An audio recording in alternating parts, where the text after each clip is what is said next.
What's going on, everyone? I'm the OPJellicent, and I'm here to talk about my semifinals matchup for season number 3 in the Ultimate Battle League. My opponent is DrSlaking, coach of the Bowland Bovines. He was one of our 2 regular season losses, him and Root, but he also defeated Ultra Player, coach of the West Virginia Miniors in round 1, who is also a very solid player. What sucks is I actually think I had the better matchup against Ultra Player, but at least we get to have a shot at redemption against DrSlaking right here. It should be a fun time, but you can see his roster over on the right of your screen. You can see my 6 Pokemon at the top of your screen. We'll talk about his roster first, but just some backstory. I also didn't have as much time as I would have liked to prep for this game, just because I'm moving back to college next week, and obviously I have a lot of other stuff to do. I have a lot of other videos to record, and because of that, I decided to go a lot more offensive with my team right here. I have a lot of more just hard hitters and less pivots like I had last time. The pivots didn't really work out anyway, so I figured why not go the more offensive route, right? Despite the fact that I didn't really invest the time that I should have, I'm still very confident in my build. But let's talk about his roster first right here, starting things off with Infernape. Last time he actually brought a very bulky Infernape. I think it was like max defense, max speed to help take on my Weavile as well as a physical Cobalion. That was a very smart bring because he was able to throw off Will-O-Wisps throughout my team. And that was really easy, able to just chick down stuff for the Sharpedo, which was the way he wanted the game right there. So I could see the same sort of Infernape set, but I'm also very much expecting something like a Choice Scarf set, just to go ahead and, control speed against Pokemon like my Cobalion. He doesn't have to risk the speed tide, still able to check my Weavile just fine. Obviously, he doesn't want to switch into knockoffs, so that's the one drawback to it, but it's also able to go ahead and maintain speed control against my Mega Latios to get faster U-turns out into his pivots like Metagross. So if he doesn't bring the bulky set again, I'm really expecting Choice Scarf to be the other option right here. He also has Rotom Wash, which last time he brought a Spidef Berry variant, just to go ahead and help out against my Tailglow Manaphy, because obviously +3 Energy Ball would be able to hurt that thing, but I'm expecting once again either something similar or he's going to go with a more offensive variant, maybe even Choice Scarf to go ahead and help out against Pokemon like my Crobat, but I think Spidef makes a lot of sense just because it's able to check that, but it's also able to check like a Nasty Plot Crobat. I believe if he invests it properly, it can take like a +2 Poison EMZ from Crobat, so that's something he definitely wants to try for right here. He also has Salamence, which I'm not really too scared of Salamence just because even after a Dragon Dance, I have several Pokemon that can sponge a hit, and I have great ways of controlling speed. It's also weak to hazards, particularly Stealth Rocks, so I'm definitely happy about that right here. I'm not really all too worried about it. It is a Z-move user though, and it does get other offensive options besides, Dragon Dance. It gets Tailwind, I believe, so a Tailwind endgame could be cool, but there's so many factors he has to keep in mind with that. I honestly just see him leaving off the board right here because he wants the Z move for the power, but then he also wants a Yache Berry to take Ice Shard from Weavile. I just don't see it coming right here. I really think Diggersby is going to come. I think he didn't bring it the first time because he wanted to save it for a playoff rematch. That's at least my prediction because Diggersby just does so well with its dual stab right here. The one thing that really stops it is my Gourgeist. However, I think that Fire Punch is a very viable move just because it's also able to hit my Cobalion through like the Air Balloon or Sugar Berry. Last time I brought an Air Balloon Cobalion just to go ahead and switch into Diggersby, but I think like a Swords Dance Breaker right here with like Quick Attack, Fire Punch, and Return would do very well for him. So if Diggersby does come, that's the set that I'm most expecting because its speed tier is really low. I don't think it's that great as a Choice Scarfer right here. I really think the Swords Dance Breaking set makes a lot of sense. He has Metagross on his roster here too, which last time he brought Assault Vest. Once again, I could see Assault Vest. There's a lot of similar sets I could see working out again for him, but I also think like an Agility or Rock Polish or Weakness Policy set makes a lot of sense right here. It could be a really nice win condition for him because there are several Pokemon on my team that can just naturally sponge hits from, even though they're super effective hits. For example, Shadow Ball or Earthquake for my Mega Latios, it can sponge those. If it's invested properly, it can even sponge like an Overheat for my Rotom Heat, assuming I don't have any special attack investment, so that's something he may want to try for as well. And then of course there's Heat Wave for my Metagross, which I did bring last time, but if it is a Z Heat Wave, he cannot sponge that, so he does have to keep that in mind if he's not Assault Vest right here. Pangoro is actually really annoying for Mega Latios. I could see Assault Vest Pangoro being a bring right here because I don't switch into its dual stab very well, aside from Granbull. I'm actually very scared about that bring because I'm bringing such an offensive team. I don't really switch into Pangoro all that well, so if he does bring that Assault Vest set, that could be a really good counter to my Mega Latios, and you could bring just put on a lot of pressure with that Pokemon is essentially what I'm trying to get at right here. Whimsicott came last time. I believe last time he brought like a fast set with U-Turn, Energy Ball, Moonblast, and Taunt, if I'm remembering correctly. This time, I'm actually really expecting Encore, because that's a great way to counter my Tail Glow Manaphy. Last time I brought Assault Vest Manaphy, and that did not work out. I think he knows if Manaphy is going to come this time, it's going to be Tail Glow, and he wants to be able to stop that in its tracks, so Encore is definitely an option to go ahead and do that right here. Besides that, though, it's just going to be its standard stuff, maybe Grass Stab, Moonblast, and then for speed control, he could run like Stun Spore or Tailwind. Either are really options right here, but I pretty much just have to keep in mind all its Prankster options, and then its coverage, and I should be good to go right here in regards to Whimsicott. Sharpedo was actually his win condition last time, and I played so badly against this thing. I brought Assault Dust Manaphy to help take on Special Sharpedo, and I brought Fizdef Granbull to help take on a physical variant, but I just let both get so weakened, and that was really what opened up Sharpedo's endgame last time. I really don't want to even try to outbulk it this time. I have great ways to revenge it and take advantage of Protect this time that I'm hoping to go ahead and show off just to use the tech and try to get around it, right? That's pretty much the idea with Sharpedo. I'm not trying to outbulk it anymore, I just want to revenge kill it reliably, and I should be good to go right here. Other than that, it's really one-dimensional. It's just going to be Protect 3 attacks likely. Last time he brought Darkinium Z since it is the best neutral coverage against my team. I think that's very likely again right here. He has Garbodor, which I don't see Garbodor coming. It has such a bad matchup against Mega Latios. It's just setup fodder for Tail Glow Manaphy. It doesn't really touch Cobalion at all. I think it gets like Drain Punch, but even that's not doing too much through my Fizdef, and then it doesn't really touch my Crobat at all either, because Poison Stab is really weak against that Pokemon, so I wouldn't be surprised if the Garbodor, is just completely left off the board right here.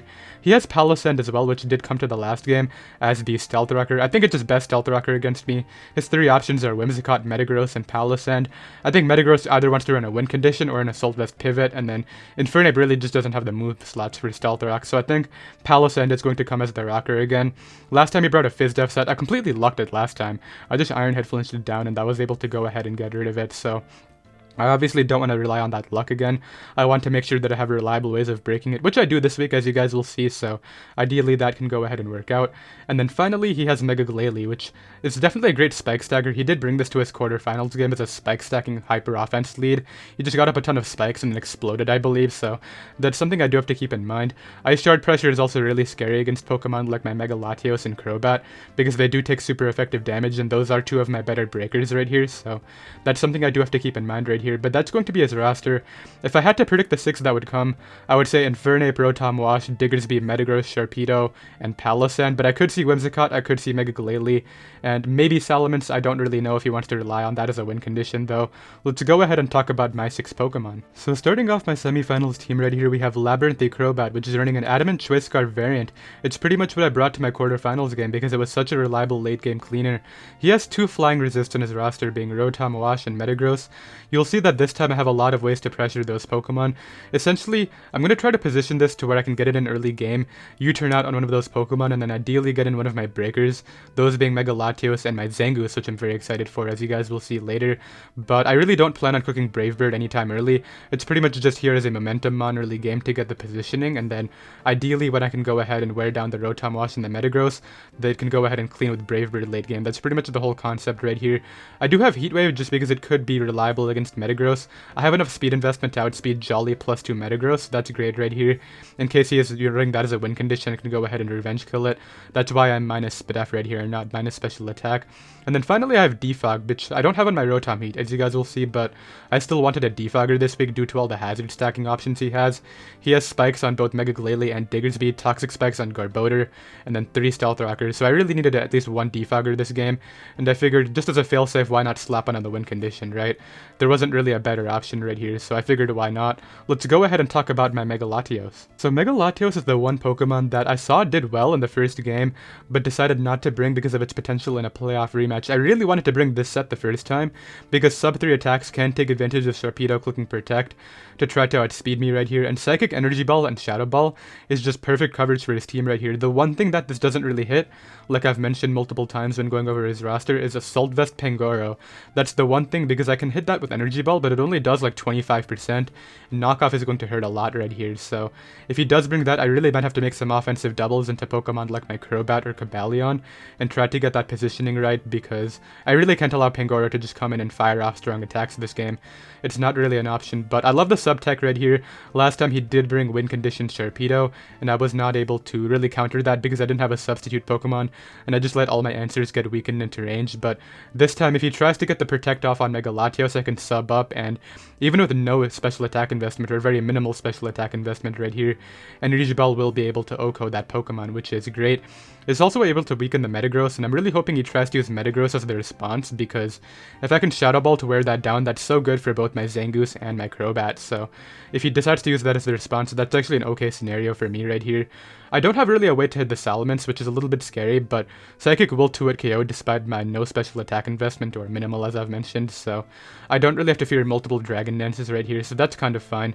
Psychic will put him in range of both my Adamant Scarf Crobat's Brave Bird, as well as my next Pokemon right here is Priority Move, so that's great. Let's go ahead and talk about Kimberly the Zangoose. Alright, and rounding out the first half of the team right here, we have Kimberly the Zangoose. Unlike Mega Latios, I did not see this thing's potential the first time, and I'm actually kind of glad I didn't, because I'm glad it was saved for a playoff rematch right here. I don't think he's going to expect it to come, because I haven't brought it to a single game all season, but it's a Protect 3 attacks variant right here. We have Facade just for wall breaking potential. Quick Attack does really nice against his offensive roster, being Pokemon like Salamence and Sharpedo. And then we have Knockoff just to hit the things that the normal type moves don't. Those two Pokemon being Metagross and the Palossand right here. Its natural bulk isn't great, but I'm really not using it as anything like that right here. It's just got 20 HP investment because I really didn't need any other EVs on this thing. We have enough speed for any variant of Garbodor, which obviously like a really fast Garbodor is very unlikely right here, but once again the bulk is not going to do anything right here. I might as well just speed creep what I can. And then the Quick Attack is actually able to knock out Sharpedo after rocks damage from, 88%, which is really nice right here. And I do have a Rock Setter on this team, as you'll see when I go over with my Cobalion. This is actually potentially a second late game cleaner, but if I can get it in early on Pokemon like on the Rotom Wash and just fire off really strong Facades, that's also a fine scenario, because I can just go ahead and either get rid of Rotom Wash or put heavy dents into Pokemon like the Metagross or the Palossand, which I think those two would be the initial response, right, since they are the normal resist and immunity right here, and getting rid of either of those would be really great for Crobat, so that's not a scenario I would really mind at all. And ideally this can go ahead and do a lot of breaking, revenge killing, and just do its job mainly. Let's go ahead and talk about my Rotom Heat. So here's the component to this Hyper Offense team that I'm not very confident in. We have dual screens Rotom Heat, and I haven't brought screens to a Draft League game in over a year. I'm pretty sure the last time I brought screens was to ICBA Season 3 playoffs in like the quarterfinals, so it's really been a while, but I think that the screens can be really nice support for like Tail Glow Manaphy, as well as my setup Cobalion. You'll see that I have a Rocks, and then a setup move, and then 2 attacks on my Cobalion this week, so if I can get up screens and then get in Manaphy to get a Tail Glow, that could easily just punch a huge hole through his team early game, so that's sort of what I'm relying on right here. Besides the dual screens, we just have dual stab on this thing, Volt Switch and Overheat.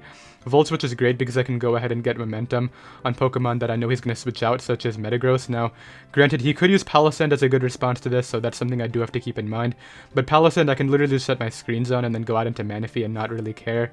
The problem with this strategy is, I'm really expecting Encore on Whimsicott, but I really hope he doesn't bring that, because Tail Glow Manaphy is going to do so well if he doesn't bring that, and I think I will try to Tail Glow anyway, and just hope that he doesn't have the Encore. If he does Encore me, I might have to pivot out into Pokemon like my Cobalion or my Crobat, but we'll get more into that when I talk about Manaphy. The main thing right here is dual screens. I can even use dual screens plus sub Mega Latios to do a lot of work right here. Even Zangoose can naturally take some hits behind screens, so ideally I don't even get up screens only once. They get set up multiple times throughout the course of the game, and that would be very great right here, but I'm not relying on it. It's sort of a one-time deal in the worst case scenario. Let's go ahead and talk about my Manaphy. Okay, so the main screens abuser is Tail Glow 3 attacks Aya Papa Berry Manaphy right here. Ultimate is coming to the semifinals game. Last time I brought an Assault Vest set just to go ahead and help take hits from Special Sharpedo. This time I really don't want to rely on that anymore. I'm just bringing a very offensive Manaphy. Despite the fact that I don't have much offensive investment, it's still a really offensive set right here with Tail Glow 3 attacks. This is, as I said, the primary screen's abuser. I really hope he doesn't bring Encore on Whimsicott, because besides that, Tail Glow 3 attacks just rips through him behind screens, so that would be the ideal scenario right here. We do have the Aya Papa Berry. I want him to be, I want him to feel comfortable as if he's wearing me down, and eventually when the screens wears off, he can revenge kills me, and then that Aya Papa Berry just goes off, and I'm back at like a really good amount of health, and he can't revenge me with something like a Choice Scarf Diggersby or something like a Sharpedo Z move. That would be great right here, but if I can pick up like 2 or 3 kills kills with this thing early game behind screens, that would just be so good for both my Zangoose and my Crobat endgames right here. So that would be like the best case scenario. But if it's a trading situation where I just get a kill on an important Pokemon, whether it's Whimsicott to get rid of Tailwind or Stun Spore speed control, whether it's Metagross or whether it's Pangoro to help out my Mega Latios, that would be a fine scenario honestly as well. The speed investment is for, I guess, Jolly Diggersby right here. I have no reason not to speed creep that. I don't want like Jolly Band Diggersby to revenge kill me right here. That would be such a dumb way to lose my Manaphy, so I figured that I would just go ahead and speed creep any variant of Diggersby and we'll be good to go right here. Let's go ahead and talk about my final Pokemon, which is my Stealth Rocker, which I usually talk about earlier, which is interesting. But yeah, let's talk about Cobalion. Alright, and rounding out the semifinals team right here, we have Pride the Cobalion, which is earning a Stealth Rock's Calm Mind, 2 attack set right here with the Fightinium Z. I really debated between Fightinium Z Focus Blast and Steelium Z Flash Cannon. I decided on Fightinium Z Focus Blast for several reasons. One, Focus Blast is a horrible move. If I can get an accurate hit off, I will definitely go for that. Another reason is Fightinium Z is able to pressure the 2 stops to Crobat a lot more than Steelium Z, being Metagross and Rotom Wash. The one drawback to this is I really am pressured by Palossand either way because I don't have the Steelium Z. If I was Calm Mind at +1, I could actually just OHKO that Pokemon, and I'm really expecting him to either use that or the Infernape as his initial response, so if he uses Infernape, Fightinium Z is actually better, but I'm a little bit worried about Palossand right here. I do have prep for Palossand though. I did mention that's one of my best ways to execute the game plan with screens plus Manaphy, so I'm not completely worried. I can just trade rocks, then go to Rotom Heat and screens up, and ideally this scenario works out, but the Fightinium Z is great right here. It's also able to go ahead and accurately hit the Pangoro, which getting rid of that would be so good for my Mega Latios. It also has a role to kill Sharpedo with rocks damage through a Protect, which is insane because Sharpedo is so terrible on the defensive end of things, so if he protects and I go for all-out pummeling Focus Blast, I could potentially knock him out and just get rid of his win condition completely, which would be great right here. The HP plus defense investment allows me to sponge a Z Earthquake from the Sharpedo after the Stealth Rocks, which is very vital right here. I definitely want to make sure I have a failsafe for Sharpedo in case I need one, and yeah, that is going to be the Cobalion, and that is going to be the team. The match will be going live in 24 hours, so tomorrow, Sunday at 10 AM Eastern Standard Time. I hope you all are looking forward to it. If we do win, we move on to the finals of UBL. If we lose, our season ends right here. Either way, it's been a great season. I believe we finished first seed in the regular season, and we did win a playoff game either way, but ideally we can make the finals, and I'll see you all tomorrow. Later.